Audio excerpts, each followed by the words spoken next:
There is a piece of information that has been circulating for several hours and that has not received anywhere near the attention it deserves.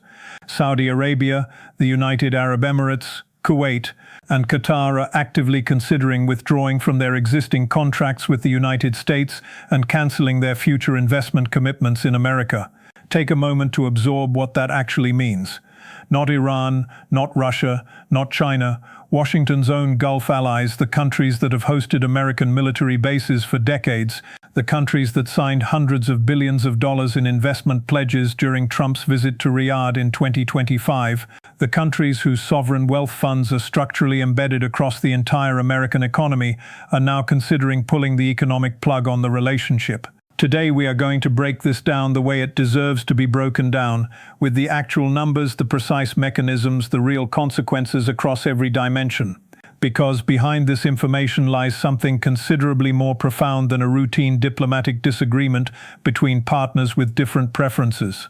What is happening right now is a fundamental renegotiation of the economic terms of an alliance, conducted not at a negotiating table, but through the threat of capital withdrawal on a scale that Washington has not had to contemplate from this direction before.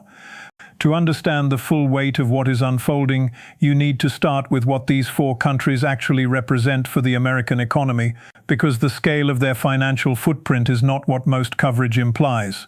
The 7 principal sovereign wealth funds of the Gulf region represented 43% of the total capital deployed by state investors worldwide in 2025, for a combined outflow of $126 billion in a single year. $126 billion in 1 year. And that figure was recorded before this crisis began, before a single missile had been fired, before a single refinery had been struck, before a single data center had been damaged. These four countries, Saudi Arabia, the UAE, Kuwait and Qatar, are not simply military partners of the United States in a narrow security sense. They are massive, structurally embedded economic partners whose sovereign funds are woven into entire sectors of the American economic fabric: commercial real estate, technology companies, infrastructure projects, private equity, and investment funds across the country. The Qatar Investment Authority notably invested in Jared Kushner's fund last year. The Abu Dhabi Investment Authority holds positions across American financial markets that would take years to fully unwind. These are the same countries that are now, according to multiple verified sources, considering the withdrawal that nobody in Washington appears to have anticipated when this operation was planned. But to understand precisely why they are considering it, you need to understand what this operation has cost them in concrete, measurable terms since it began. Because the numbers are not abstract. Since February 28th, these four countries have been transformed into active Iranian target zones. Not because any of them officially participated in operations against Iran. None did, at least not publicly, but because they host American military infrastructure and serve as strategic anchors of Washington's regional architecture. They have absorbed the consequences of a conflict they did not initiate and were not consulted about before it was launched. The scale of what they have had to absorb is staggering. The UAE alone has been required to intercept 165 ballistic missiles, 2 cruise missiles, and 541 Iranian drones since Iranian counter-operations began. Kuwait intercepted 97 ballistic missiles and 283 drones. Qatar repelled 10 missiles and drone systems. Bahrain shot down additional missiles and drones in its own airspace. And these figures represent only the officially confirmed interceptions, the projectiles that were successfully neutralized before reaching their targets. They do not include what got through.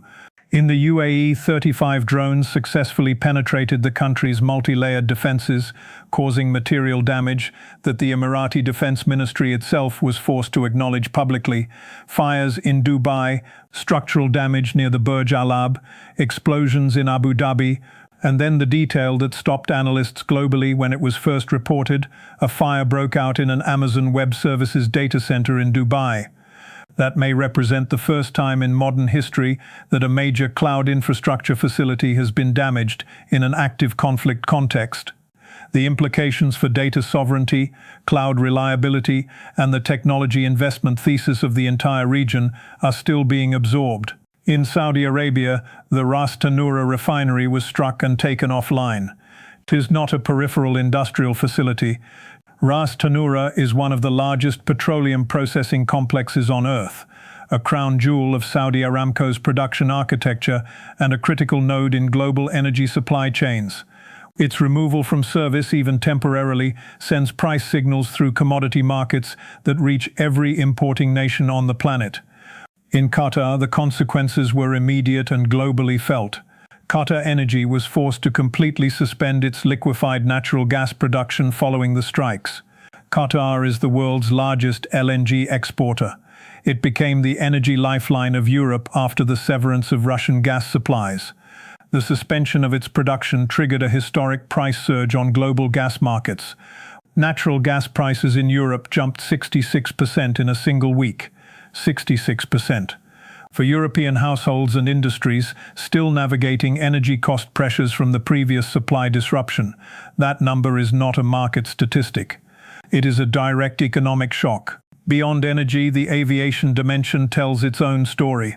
More than 70% of all flights into the UAE, Qatar and Bahrain remained cancelled in the days following the initial Iranian operations.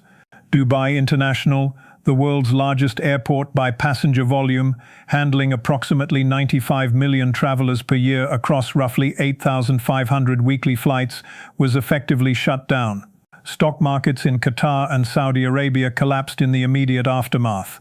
Exchanges in the UAE and Kuwait suspended trading entirely, rather than allow uncontrolled price discovery in conditions of extreme uncertainty.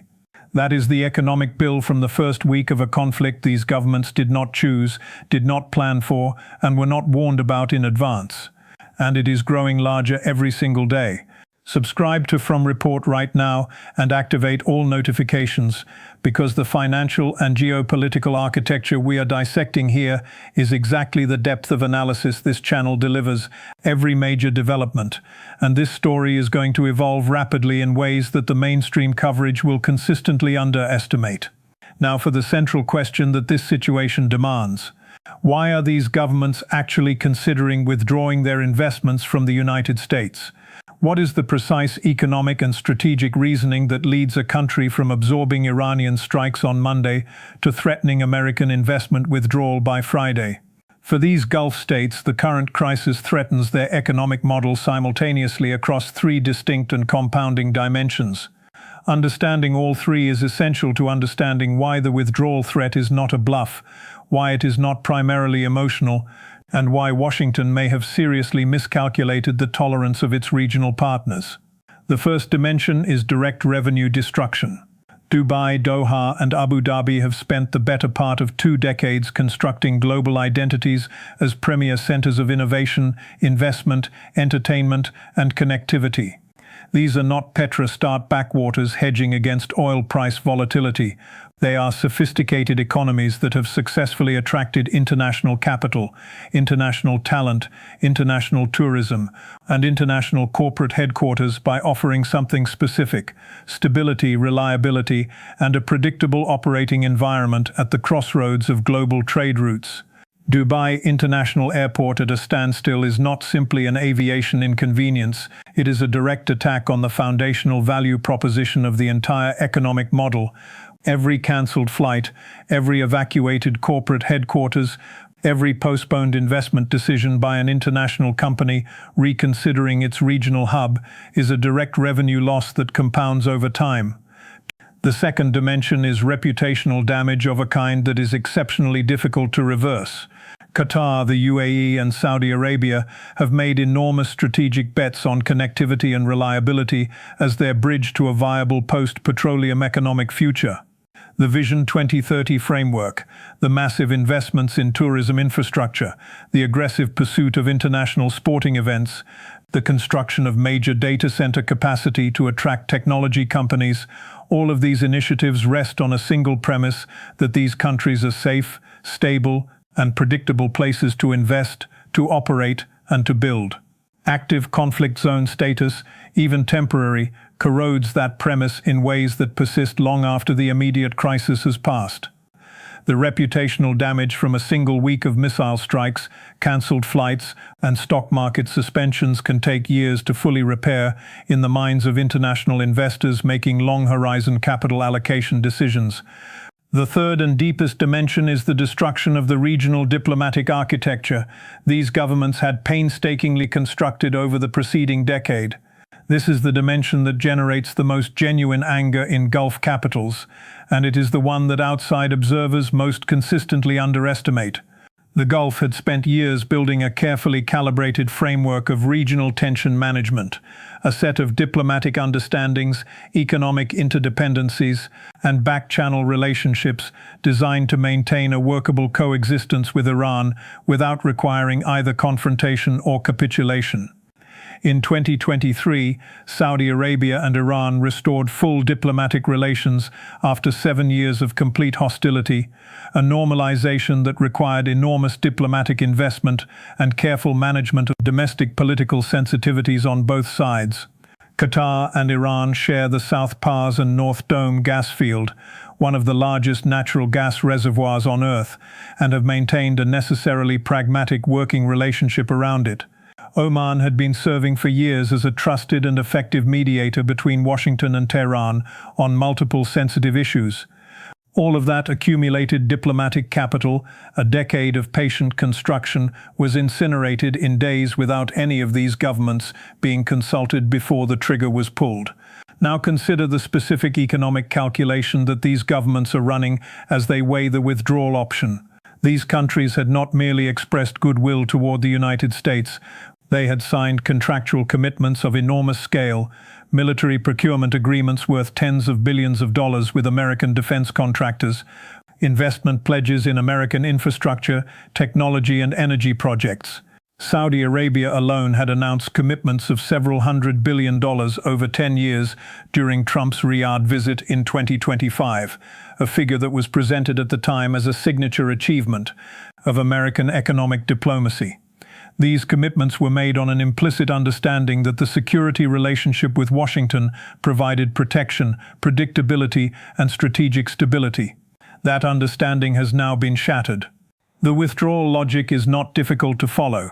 These governments are being asked to absorb the costs, economic, reputational, infrastructural, and diplomatic of a military operation they did not request, did not endorse, and were not informed about before it was launched. Their initial frustration at Washington for initiating operations while diplomatic channels were still actively being pursued was rapidly overtaken by a deeper and more durable anger, the anger of watching Iranian missiles and drones strike their own cities, their own refineries, their own data centers, their own airports as a direct consequence of hosting American military assets in a conflict Washington decided to start without their consultation. But here lies the cruel paradox at the center of their position. And understanding this paradox is essential to understanding why their situation is so structurally difficult. On one side, the Iranian strikes have temporarily pulled them closer to Washington. American air defense systems are actively protecting Gulf airspace right now. On March 1st, 5 Gulf Cooperation Council states joined Jordan and the United States in a formal joint statement condemning Iranian operations and reaffirming their collective right to self-defense.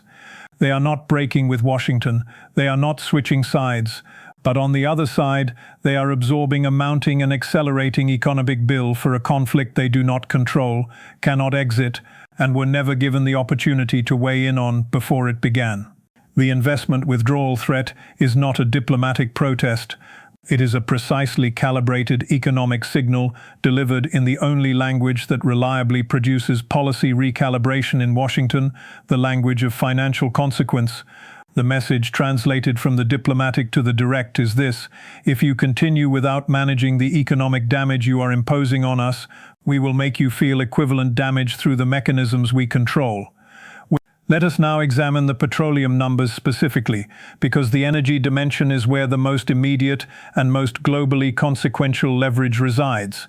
Maritime transport through the Strait of Hormuz has been severely disrupted. Approximately 30% of the world's seaborne crude oil trade transits through that narrow passage. Nearly 20% of global LNG supply moves through the same choke point. Numerous commercial vessels are currently anchored outside the strait, with shipping operators and commodity trading houses having made the decision to avoid the passage entirely rather than accept the risk premium of transit.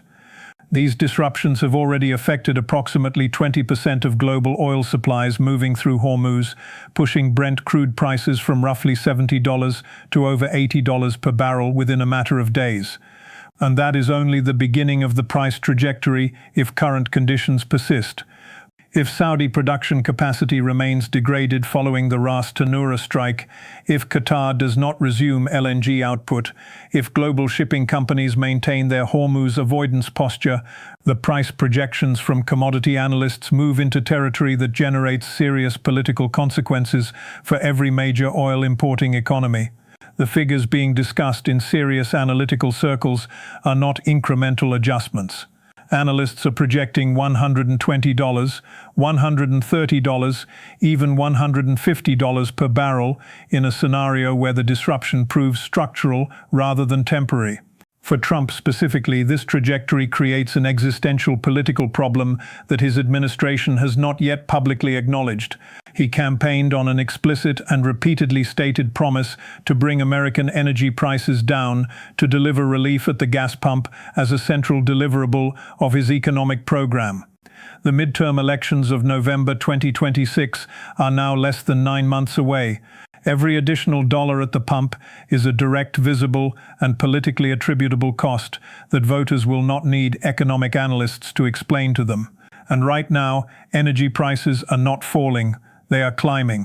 The gap between the campaign promise and the lived economic reality of American consumers is widening with each passing day of this operation. Iran's strategic design in targeting Gulf infrastructure is precisely calibrated to exploit this vulnerability. For Tehran, striking Dubai has greater economic impact on the global system and greater political impact on the governments it wants to pressure than targeting isolated military installations would. Dubai has an incomparable international resonance. A fire in a Dubai data center generates market reactions and international news coverage that a strike on a remote desert facility never would. Tehran is calculating that the economically devastating consequences of its Gulf retaliations will generate sufficient cascading pressure on the Gulf monarchies to push those governments to pressure Washington toward a ceasefire. The mechanism being played out in real time is a precisely designed pressure cascade. Iran targets Gulf economies. Gulf economies absorb severe damage. Gulf governments turn that damage into political pressure on Washington. Washington faces the choice between sustaining the operation and losing the economic cooperation of the regional partners that make the operation logistically and financially viable. The investment withdrawal threat is the Gulf's formal entry into that cascade. Their message to Washington through economic signaling is unambiguous. If you will not manage the consequences Iran is imposing on our economies, we will impose comparable consequences on yours. Now, let us examine with genuine analytical precision what happens across the 3 realistic scenarios if this withdrawal actually materializes. Because the scenarios carry very different consequences and need to be distinguished clearly. The first and most probable scenario in the near term is a partial withdrawal, serving primarily as a political signal. Gulf governments suspend certain forward investment commitments, freeze contract signatures that are pending but not yet concluded, redirect some sovereign fund flows toward non-American destinations, and communicate clearly, but through private channels to Washington, that the full economic relationship is now explicitly conditional on demonstrated movement toward de-escalation. The immediate financial impact of this scenario is more symbolic than catastrophic. But the political signal it delivers is powerful, unambiguous, and difficult for an administration focused on economic performance metrics to ignore. It represents a formal notification from Washington's most financially significant regional partners that the alliance has entered conditional territory. The second scenario involves a more significant and sustained reallocation of sovereign fund capital away from American assets. This is where the financial consequences become measurable in ways that affect American households and businesses rather than just diplomatic relationships. Gulf sovereign funds deployed $126 billion globally in 2025. If a meaningful portion of those flows, say 20 to 30%, is systematically redirected away from American Treasury bonds, American real estate, and American equity markets toward European, Asian, or emerging market destinations, the effects ripple through the American financial system in ways that are visible and consequential. Reduced demand for Treasury bonds pushes yields higher. Higher yields increase the cost of servicing the American national debt at a moment when debt service costs are already consuming a historically large share of the federal budget. Higher borrowing costs cascade through mortgage markets, corporate financing, and consumer credit. The damage is not sudden or catastrophic, but it is real. It is sustained, and it is politically attributable in ways that matter to an administration already navigating domestic economic pressures. The third scenario, a complete rupture of military procurement contracts, is the least probable in the near term, but carries the most symbolically devastating implications if it were to occur. Saudi Arabia and the UAE are among the largest purchasers of American defense equipment in the world.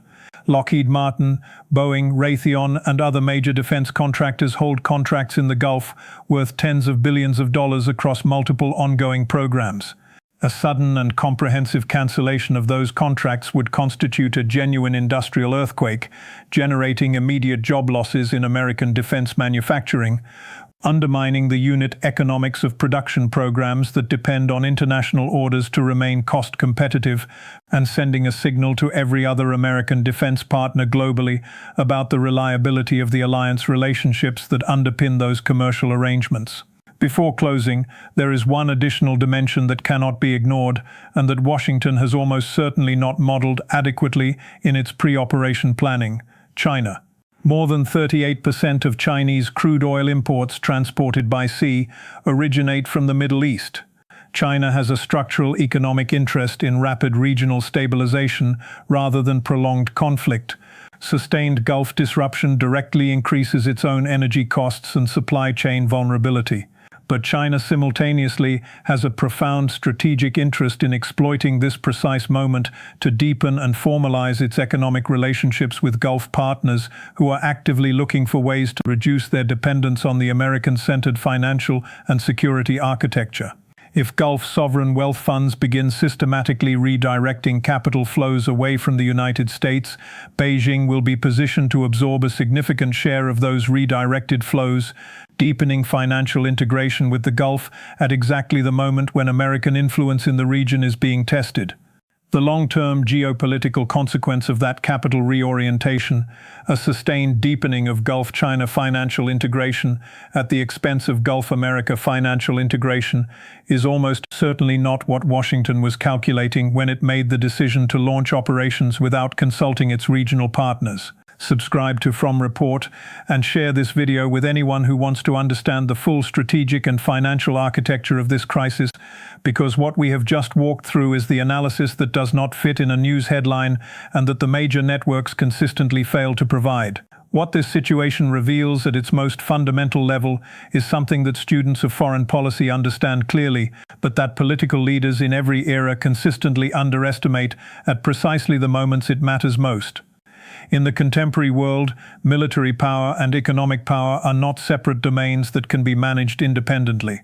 You cannot conduct large-scale military operations in a region as economically central as the Gulf without generating economic consequences that feed back into the political sustainability of the operation itself.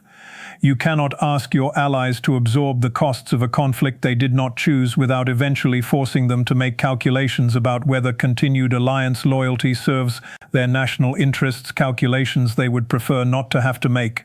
Trump himself stated publicly that Iranian retaliatory operations against Gulf countries had been probably the biggest surprise of the operation to date.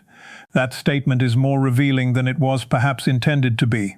If the closest regional allies of the United States are absorbing economically devastating Iranian retaliatory strikes, and Washington's characterization of that outcome is surprise, it means this scenario was not in the operational planning.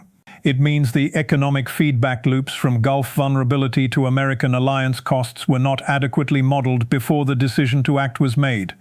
When the economic scenarios are not in the plan, the allies who end up paying the unplanned bill eventually stop waiting for Washington to acknowledge the problem and start taking unilateral action to protect their own interests. The Gulf investment withdrawal threat is precisely that kind of unilateral action.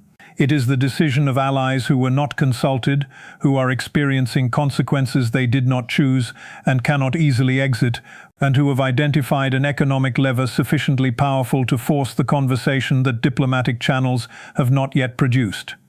What is being negotiated right now is not a military outcome. It is the price that Washington's Gulf partners are willing to pay for an operation they did not vote for, and that price is increasing every single day that the current trajectory continues without a credible path toward de-escalation that protects their economic interests alongside American strategic objectives. All sources are listed in the description. Verify every figure for yourself.